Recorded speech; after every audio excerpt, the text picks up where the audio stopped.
Eu acho que o termo independente, ele é um termo relacional. Isso é importante, né? Não é um sentido em si independente. Você é sempre independente em relação a alguma coisa, né? Então ah, o sentido que se dá ou se assume ao termo independente vai variar de época para época e circunstância para circunstância, né? Você é independente em relação ao quê?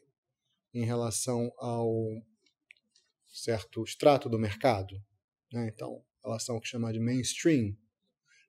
Aí você precisa definir que mainstream é esse ao qual eu sou independente, né? Independente, por um lado, tem um sentido também que é positivado, associado a uma certa autonomia, a uma liberdade, né? No campo do cinema, muitas vezes associado a uma liberdade autoral, né? Um cinema independente é aquele que é feito de forma livre, teoricamente longe das amarras, por exemplo, de um mercado, né?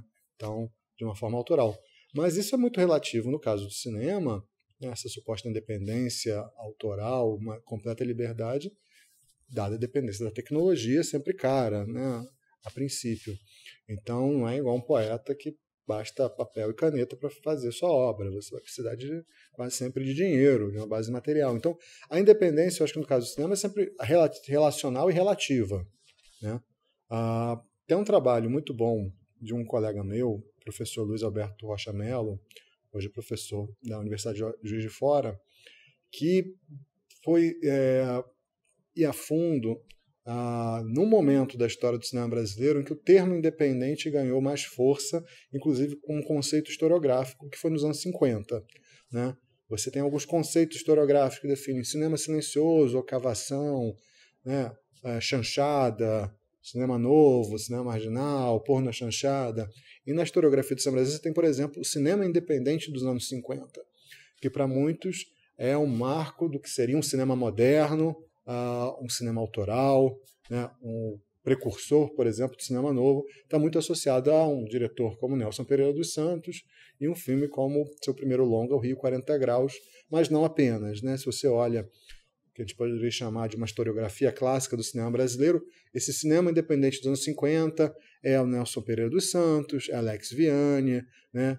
Diretores também não à toa ligados ao Partido Comunista Brasileiro, Roberto Santos, que teria a ver com esse cinema autoral, esse cinema político e o cinema de baixo orçamento, numa mesma década que a gente tem um cinema de estúdio, né? Seja Atlântida, no Rio de Janeiro, seja Veracruz, Multifilme, Maristela, em São Paulo. Então, de certo modo, cinema independente como uma oposição ao cinema de estúdio, ao cinema de produtor, a um cinema mais caro, e que, por ser mais caro, maior ambição comercial. Né? Então, você tem essa construção histórica. O que o Luiz faz é estudar as raízes do modo de produção independente. Né? Sobretudo, ele vai ter essa figura fundamental, que é do Moacir Fenelon, que, na visão do Luiz, foi um dos primeiros a assumir, né, dizer explicitamente que ele era um produtor independente. Então, o Luiz faz um deslocamento muito interessante, mostrando que o modo de produção independente, né, se não inaugurado, pelo menos alardeado pelo Moacir Fenelon, que consistia na fuga do modelo de estúdio, que se assume como central, principalmente após o cinema sonoro no Rio de Janeiro, após o cinema sonoro e que se concentra no Rio de Janeiro, com os estúdios como Cinédia, Sonofilmes, Brasil Vita Filmes, né? O som vai implicar numa necessidade técnica do estúdio, né? Vai significar um encarecimento, vai significar de certo modo também, uma diminuição da produção ficcional que vai se concentrar em iniciativas de maior vulto empresarial no Rio de Janeiro, coincidindo, obviamente, com a centralização política, né, do governo Vargas e depois do Estado Novo. Então, o que o Moacir Fenelon propõe tem a ver com a briga dele com Severiano Ribeiro, quando ele tomou controle da Atlântida, que o Fenelon tinha fugido, tinha fundado, e ele decide não mais trabalhar dentro da estrutura do estúdio, que não era só o estúdio físico, era essa empresa, um produtor que supervisiona, busca a produção em série, né, sustentar esse grande empreendimento, com técnicos, profissionais, uma estrutura física. E ele decide se tornar produtor independente, que quer dizer o quê?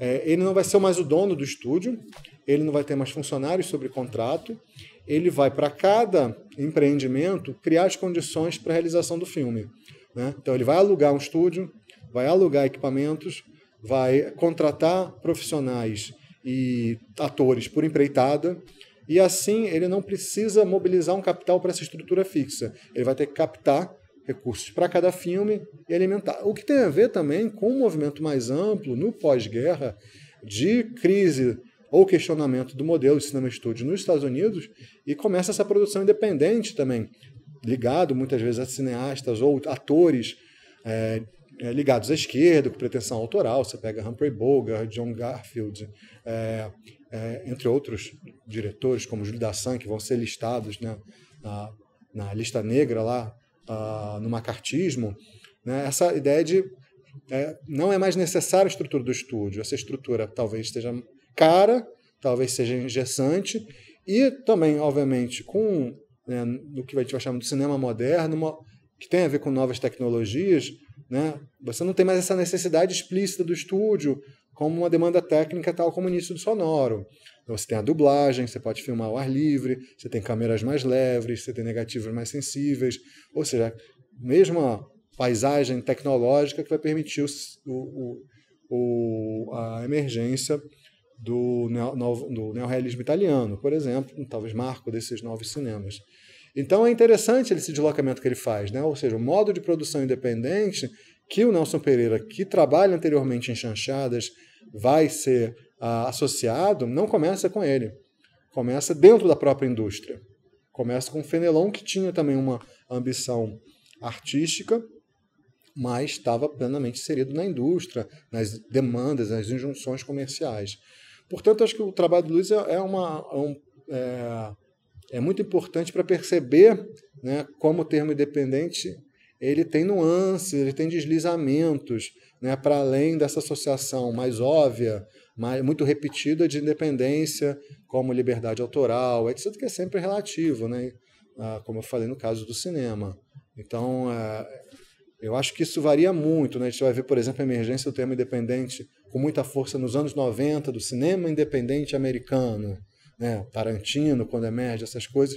Então, às vezes, chega aqui vindo com sentido tal como ele é utilizado em outros países, mas, enfim, de certo modo, né, você tem um produtor chamado Pedro Carlos Rovai, um produtor de filmes de muito sucesso nos anos 70, né, algumas pornochanchadas, e que ele tinha uma frase que falava, né, naquele momento de briga entre Glauber e Sganzella, cinema novo, cinema marginal, né, o Glauber chamava de Ude-Grude. O Pedro Carlos vai brincava que no Brasil até a superprodução brasileira é o de grude, porque o mercado é dominado pelo filme estrangeiro, né? Então você tem que sempre pensar independente em relação ao quê? Por exemplo, você pega a legislação criada em relação às leis de incentivo, né, a permissão de captar recursos públicos para a produção, eles falam para produções independentes. Qual é o sentido desse independente na legislação nos anos 90 e 2000? É que sejam empresas que não detenham também concessões de rádio e TV. Ou seja, não quer dizer que é empresa pequena, empresa grande. Simplesmente, por exemplo, a Globo não pode. Mas, como vai acontecer, a empresa do Daniel Filho, o diretor da Globo, pode. Então, o que a gente vai ver, por exemplo, nos anos 2000, essas produções teoricamente independentes, coproduzidas pela Globo Filmes, são por empresas de pessoas da Globo, como Guilherme Arraes, Daniel Filho, mas que respeitam a legislação, porque o sentido de independente para isso é isso. A própria Globo em si não pode captar recursos, pode entrar como coprodutora. Só mais um exemplo de como esse termo independente tem que ser, a meu ver, sempre analisado dentro das condições, contextos e circunstâncias específicas de cada momento histórico, porque ele vai se relacionar. Se independente nos anos 50, num certo momento, tinha a ver com independente no campo da produção, a Cinédia, a Atlântida, mas você tinha também a distribuição independente desses filmes, que o Fenelon vai seguir também. O que se queria dizer naquele momento? No campo da distribuição e da exibição, não era pelo Severiano Ribeiro, que era o maior exibidor do Rio de Janeiro. Então buscava exibidores, distribuidores independentes, fora da UCB, né, que era a distribuidora do Grupo Severiano Ribeiro, e fora das salas de Severiano Ribeiro. Agora, se a gente pega nos anos como eu falei, nos anos 2000, independente em relação, independente que é a Globo, independente ao SBT, independente a Record. Sempre você tem que analisar nesse contexto específico, como eu falei. A minha visão é um termo sempre relacional, não tem um sentido em si. Você vai estar independente daquilo que naquele momento vai se considerar o dominante, o mainstream, né? o principal. Né? Então acho que é isso. Você acha que esse sentido do independente hoje ele ganha um outro caráter? Depende, eu acho que depende. Depende de quem é o independente no Brasil. Você pega, né, todo mundo às vezes tem uma certa certeza do que não é independente. Globo Filmes não é independente, né, a produção da Conspiração, da O2 não é. Mas o que é independente? O filmes de plástico é independente? Né? O filme do Kleber Mendonça é independente? Ou não? Tem que ser mais independente, não pode nem ser longa-metragem. Ou é um filme de guerrilha feito em vídeo, é um filme feito com celular. Acho que existem graus de independências e as pessoas usam independência com certas finalidades, se contrapor a algo, a alguém, a uma situação. Então, novamente, eu acho que depende, não sei o que você chama de independente. Acho que não tem um independente em si, inerente.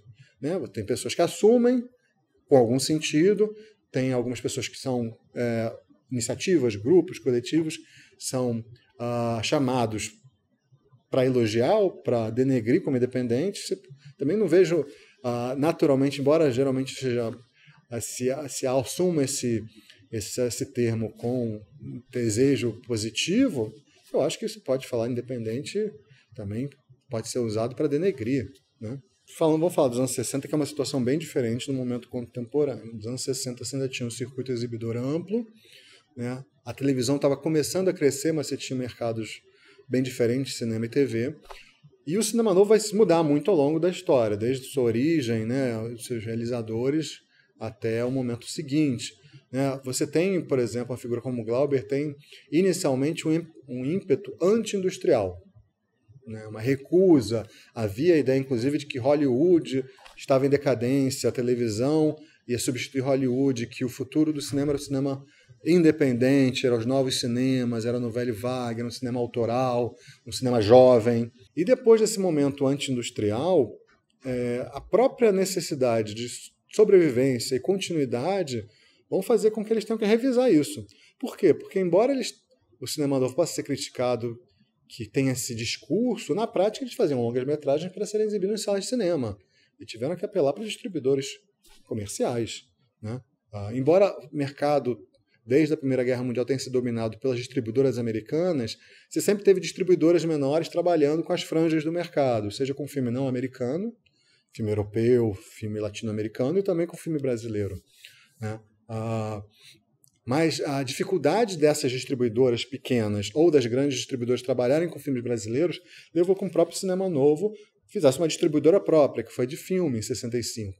Então, dessa recusa inicial, talvez às vezes até ingênua, da indústria, eles decidem se organizar industrialmente e jogar o jogo. Né? E criam de filme. A de filme depois vai ter um racha, porque percebem que alguns filmes estavam dando mais dinheiro e outros não, alguns estavam com um projeto mais comercial e outros não, e uma figura fundamental, que é o produtor e diretor Roberto Farias, vai sair da de filme e fundar a própria distribuidora dele, né, que é a Ipanema Filmes, porque ele vinha fazendo sucesso com comédias eróticas, com o filme do Roberto Carlos, e vai ser, na verdade, pouca gente estuda isso, a base da distribuidora da Embrafilme. Né? O Cinema Novo vai ter dificuldade de lidar com a inserção comercial. É curioso porque você pega outros cinemas novos latino-americanos vão recusar a distribuição comercial. Não, vamos exibir filme em cineclube, vamos exibir filme clandestino, não queremos jogar o jogo do mercado. Né? Então tem um radicalismo maior. Né? Ou seja, nós realmente recusamos essa aí, vamos atingir o público de outra maneira. Né? Isso continua. No Brasil também a gente estuda pouco, por exemplo, alguns cineastas que nos anos 70 vão buscar a distribuição do filme deles fora de sala de cinema, em circuito de cineclube, em 16mm, recusando o formato comercial convencional, né, como única forma. Mas depois os diretores de cinema novo vão acabar sendo principalmente distribuídos pela distribuidora da Embrafilme. Né? Então é uma história pouco trabalhada, mas eu vejo essa diferença. Hoje você tem uma situação muito diferente. Você não tem mais só mercado de sala de cinema 35mm. Hoje você tem uma série de janelas e formas de difundir, sobretudo cada vez mais via internet, seja canais de streaming, seja a própria disponibilização via internet, via pagamento direto pela visualização, seja remuneração por publicidade. Então, acho que hoje existem mais estratégias e você tem que pensar, o que é independente hoje? É botar no YouTube? YouTube é independente? Né? Ou não? Depende. Então, acho que hoje é uma situação mais complexa, mas também igualmente desafiadora, porque, de algum modo, a distribuição é a forma que você garante que o seu investimento vai ser recuperado, você possa ter não prejuízo ou, eventualmente, lucro. Né? Então, você tem uma questão inerente ali, que é o risco. A gente teve um momento do cinema brasileiro, né, em que, sobretudo com as leis de incentivo, pós-trauma do Collor, se discutiu muito que você tinha perdido o risco. Né? Você captava os recursos para fazer o filme, toda a equipe estava paga, e o filme não precisava necessariamente se pagar. Né? O que entrasse foi lucro. E muitos falavam que isso gerava uma falta de risco, né? Você premiava o fracasso ou desestimulava, né, a busca pelo sucesso, tanto que a revisão das políticas públicas, por exemplo, com a criação do Fundo Setorial do Audiovisual, em que não é mais, né, vamos dizer assim, como era nas leis de incentivo, um patrocínio que paga o filme, né, agora é um investimento reembolsável. Uma das pressuposições, a gente pode discutir se deu certo ou não, era tomar o risco. Né? Ou seja, o governo simplesmente dá o dinheiro para fazer o filme não importa se ele vai ter 0 ou 1.000 espectadores ou 1 milhão. Agora, se ele é sócio do filme, tal como era na Embrafilme, se ele der lucro, uma parte desses recursos são reembolsáveis ao Fundo Setorial Audiovisual, voltam. Né? Então, por isso que você tem seria essa política mais industrialista, né? Sobretudo no governo Dilma, com essa ideia de tornar o cinema mais competitivo, mais próximo ao mercado e, quiçá, né, talvez como uma utopia mais sustentável economicamente. Existe a ideia do modelo de negócio. Né? Como é que vocês pensam? Eu acho que, em geral, tradicionalmente, os produtores e realizadores pensam muito pouco na distribuição. Eles pensam muito em como eu vou fazer o filme. Né, como eu vou financiar, como é que eu vou viabilizar a produção. O que acontece depois, muitas vezes você acha que vai ter um distribuidor que vai cuidar do meu filme. A realidade não é essa. O que a gente tem tradicionalmente é um mercado ocupado pelo filme estrangeiro, que não precisa do filme, não precisa e não trabalha. Então, quase sempre o filme brasileiro tem que entrar à força, criar um espaço. Não tem um espaço natural a ele reservado. O espaço natural é do filme estrangeiro, né, ocupado, que ocupa o mercado através da força das distribuidoras estrangeiras. Então, o que a gente faz, inclusive as políticas públicas, são quase sempre forçar o espaço através da cota de tela ou da associação obrigatória de uma distribuidora estrangeira com o produtor brasileiro. Né? É uma realidade diferente, porque a gente sempre foi invasor do próprio mercado. Né? O mercado não nos pertence. O filme brasileiro não é naturalmente o produto principal do mercado. Então, muda-se os tempos, mudam-se as tecnologias e os dilemas, às vezes, são muito semelhantes. O que você tem? A palavra cinematógrafo, nos primórdios, ela queria dizer tinha vários sentidos. Tanto a atividade, tanto o aparelho, quanto o espaço. Eu vou a um cinematógrafo, espaço onde passa filmes. Eu uso o cinematógrafo, que é o aparelho. Né? Eu trabalho com cinematógrafo. Então, esse termo em português, né, cinema, eu vou ao cinema, eu faço cinema, né? Enquanto em outras línguas você tem a diferença entre a sala da exibição e o projetor, ou o aparelho e a atividade. Cria uma certa confusão. O cinema chega no Brasil importado, do estrangeiro, uma tecnologia importada, os filmes que são exibidos aqui são importados, os equipamentos são importados, e inclusive muitos dos primeiros empresários que trabalham são estrangeiros ou adquirem esses equipamentos do exterior. O Brasil, final do século XIX, é um país, como até hoje, voltando a ser cada vez mais produtor de matéria-prima e importador de produtos manufaturados e industrializados. O cinema é uma arte, tecnologia, resultado da Revolução Industrial, dependente de modernos equipamentos, né, tecnológicos. Então chega do exterior. Inicialmente, o cinema era um produto que incluía, né, um conjunto, não existe um filme, era um conjunto, que era filmes, projetor e o operador. né? Então era esse conjunto. Os filmes serviam para mostrar como funcionava e era essencial que alguém soubesse operar. Então geralmente você tinha esse conjunto de pessoa, equipamento e cópia que iam circulando de cidade em cidade exibindo esses filmes, atingindo quem não tivesse visto ainda. O que eu chamo muita atenção é a mudança de um modelo. Conforme a novidade passa, tem uma demanda por não só ver imagem em movimento, mas ver novas imagens em movimento, né? Então, nesse sentido, você cria uma necessidade de ver novos filmes, né? A novidade, a atualidade é o que passa seus atrativos depois do primeiro contato inicial com a tecnologia. No início ninguém ia ver filme, ia ver o cinematógrafo, ia ver em funcionamento. Depois desse primeiro momento eu quero ver novos filmes. É um momento, inclusive, que os filmes vão ganhando mais duração, complexidade. E aí muda-se o modelo de você ter os mesmos filmes que eu levo de cidade em cidade para tentar criar uma nova dinâmica em que você tem um público cativo, né, que vai não ver, tal como o circo que aparece a cada temporada e você fica esperando o circo chegar, né, que era o modelo do cinema itinerante, para um divertimento cotidiano, em que você vai todo dia, toda semana, continuamente ao mesmo lugar. Então, se o cinema deixa de ser itinerante, ele muda de público, de lugar, ele passa a estar fixo, o que muda é o quê? A programação. Então, eu vou sempre na mesma sala, porque naquela sala vai ter sempre um filme diferente. Todo dia, toda semana está mudando. Isso implica o quê? Isso, para mim, é uma questão fundamental. Eu até trabalho isso no meu novo livro. Isso implica o quê? A ação da distribuição. A partir do momento que o exibidor se sedentariza, ele passa a não ser um exibidor itinerante que muda de público para ver os mesmos filmes, mas que quer atrair continuamente o mesmo público, o que tem que mudar é o filme. E aí entra a figura fundamental, que é quem fornece filmes novos para esse exibidor. E essa figura, novamente, no mercado brasileiro, vai ser essencialmente um intermediário entre os produtores estrangeiros e o exibidor e o público brasileiro. Vão ser muitas vezes chamados de figuras de importadores. Né? Por quê? Porque vão garantir, através das empresas mais estruturadas, né, no exterior, primeiro na Europa, depois nos Estados Unidos, um fornecimento regular e constante de filmes novos. Isso passa, inclusive, pela mudança da compra do filme, que era o modelo dos exibidores itinerantes. Eu comprava a cópia e vou exibir o máximo possível, conseguir o máximo de dinheiro que eu consiga com essa cópia até ela estragar, para o modelo de uma relação exibidor-distribuidor baseado no aluguel, em que eu alugo a cópia e, enquanto tem público, eu estou pagando aluguel. Deixou de ter público, eu devolvo e alugo uma nova cópia. Isso, inclusive, deixa de ser um modelo em que o produtor e distribuidor ganham um preço fixo e que o exibidor muitas vezes pode ganhar 3 vezes mais com aquela cópia, para eles serem sócios. Né? Por exemplo, vai evoluir posteriormente para o aluguel por porcentagem.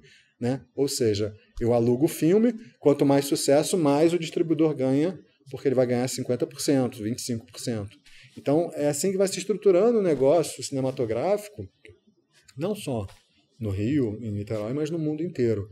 E portanto, eu localizo um ano fundamental no Rio de Janeiro, que é 1907, que tem a ver com várias mudanças urbanas, inclusive a construção da Avenida Central, né, uma nova sociabilidade, o convite para as pessoas irem frequentar as ruas, que vão encontrar nas ruas novas diversões seguras, morais, inclusive para as mulheres e crianças. Então o cinematógrafo se populariza no bojo dessas mudanças sociais, urbanas, econômicas, políticas, e é a partir de 1907 que surgem, se ampliam as salas fixas de cinema e se estrutura esse mercado, inclusive, de distribuição de filmes. Né? E Niterói sempre foi, de certo modo, satélite do Rio, né? Então vai acompanhar, de certo modo, esses desdobramentos. Você tinha a Avenida Central com os cinematógrafos no Rio de Janeiro, você vai ter a Avenida Visconde de Rio Branco, que é a Rua da Praia, em Niterói, com seus cinematógrafos também, tentando, vamos dizer, espelhar essas mudanças no Rio, que foram feitas de fato, Rio de Janeiro como capital federal, como símbolos para o resto do país. É nesse momento que tem as principais salas que você falou no seu livro? Sim. Sim, você vai ter surgimento das salas mais sofisticadas para atrair um público. Também um divertimento, uma atração, um negócio sempre voltado para as classes médias e altas. Né? Grande parte da população não tinha dinheiro para pagar por diversões cotidianas, então grande parte vai se estruturar nesses primeiros tempos, nas primeiras décadas, como algo não é massivo, popular, mas é para uma limitada, embora crescente, classe média urbana, sobretudo no Rio de Janeiro, que era a maior cidade do Brasil, com um contingente maior do que outros lugares dessa classe média, de comerciantes, pequenos funcionários e mulheres e filhos de pessoas de famílias de mais posse, né? E é assim que vão surgir essa primeira geração de salas de cinema, né, na primeira década do século XX, que vão ter uma importância grande, vão ser lembradas, porque só vão começar a serem substituídas e renovadas na década de 20 com um novo modelo de exibição, e aí que tem associado com a Cinelândia, os grandes cinemas, quando você tem uma necessidade de adensar esse negócio por conta dos custos mais altos. Os filmes estão mais longos, mais caros, então também você tem que ganhar mais dinheiro com eles, logo atrair um público maior, com ingressos mais caros e principalmente com salas maiores. Nesse primeiro momento você tem muitas dessas salas, elas são criadas em edifícios que já existiam e que se adaptam, né, para virar sala de cinema. Então, não eram muito confortáveis, não tinham necessariamente critérios técnicos para visualidade, saídas de segurança. Então, nesse primeiro momento, essas salas vão fazer muito sucesso, mas aos poucos, conforme se populariza, conforme se demanda, você vai ter necessidade de construir prédios ou, né, construções voltadas para essa atividade, né? Então, construídas, já pensadas e planejadas para funcionarem como cinema. E aí você tem muitos desses primeiros cinemas que se perdem, né? Alguns sobrevivem. No Rio de Janeiro você tem um exemplo, por exemplo, que é importantíssimo, do Cinema Íris, na Rua da Carioca, né? Que na origem é um cinema de 1907, o Soberano, num sobrado tal como qualquer outro daquela rua, nada diferente, e que em 21 ele, por exemplo, dobra de tamanho. Eles compram um sobrado do lado e duplicam o tamanho do cinema por conta do que precisavam. As cópias estavam mais caras, a distribuição forçava que os exibidores pagassem mais, então eles precisavam ganhar mais dinheiro com a cópia. Isso vai resultar num crescimento, né, das salas de cinema. E nesse caso ficou muito óbvio. Ele compra o sobrado do lado, quebra a parede, duplica o tamanho da sala. E essa sala ainda está de pé, muito parecida como ela foi reformada e reinaugurada em 21. Então é um cinema, por exemplo, histórico dessa época. Posteriormente, você vai ter marco a Cinelândia, né, os cinemas construídos a partir de 1925, ali no centro do Rio, que aí já foram prédios planejados para terem cinema no térreo, né? Começa com o Capitólio, depois o Império, Glória, o Odeon é o único ainda existente, tal como cinema, e aí já essa geração de salas construídas e pensadas. E, de fato, você vai ter um crescimento mesmo lento que o cinema vai se tornar. Diferente do que eu falei, realmente uma diversão de massa no Brasil, popular, com ingresso barato, com o amadurecimento do circuito a partir do final, do pós-guerra, principalmente nos anos 50. Aí você vai ter cinema em todas as cidades, vários bairros das grandes cidades, cinemas mais luxuosos, cinemas populares, cinemas em bairros proletários, cinemas no interior. Realmente, nos anos 50, é que o cinema se torna, sem dúvida, uma diversão com uma dimensão realmente nacional, popular e muito ampla. Olha, eu tenho uma dificuldade um pouco de acompanhar a produção mais contemporânea, primeiro porque ela cresceu muito, né? Você tem, na década de 2000, você começa a ter 100, 150 filmes brasileiros lançados por ano em sala de cinema. Tal como muito semelhante na década de 70, é difícil você ver tudo, né? Então, eu acompanho pouco. Também coincidiu de eu ter tido 2 filhos, então ficou mais difícil sair, ver filme. Acaba que eu consumo mais audiovisual em casa. Mas tento acompanhar aqui na UF. Eu sou um pouco, vou ser sincero, eu não sou muito entusiasmado com cinema contemporâneo, de certo modo, nem brasileiro, nem estrangeiro. Eu tenho visto assim, os filmes que as pessoas mais gostam, os diretores não me entusiasmam muito. Então, obviamente tem exceções, né? Sei lá, no passado eu gostei muito do Marte 1, acho que é um filme com defeitos, mas acho um filme bem interessante. Assim, mais interessante do que outros mais falados. Mas Eu vejo um problema, por exemplo, tem um certo, vou ser um pouco crítico, né? Tem um certo, às vezes também um circuito que se autoalimenta de festivais críticos e certo cinema. Por exemplo, você vê isso no circuito como o Festival de Tiradentes, em que os filmes são feitos para serem exibidos em Tiradentes, são premiados em Tiradentes, mas se você olha de fora, circulam muito pouco além, né? Inclusive uma crítica, por que eu não boto o filme de graça na internet para qualquer um ver?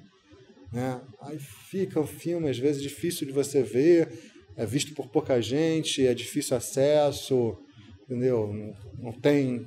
Agora, cada vez mais, pelo menos, muitos entram nas plataformas, né? Você consegue ver na Now, ou, por exemplo, que eu tenho... Claro, entra muito filme independente lá, inclusive, às vezes, junto. Então, acho que também essa nova virada, né, de realmente ser um meio de distribuição massivo, você botar o filme, né, no on demand, seja qual for, facilitou. Mas antes, eu acho que, por exemplo, o cinema que eu acompanhava dos anos 2000, 2010, eu senti um cinema muito elitista. Parece que ele faz para ser visto por meia dúzia de críticos e pronto. Assim.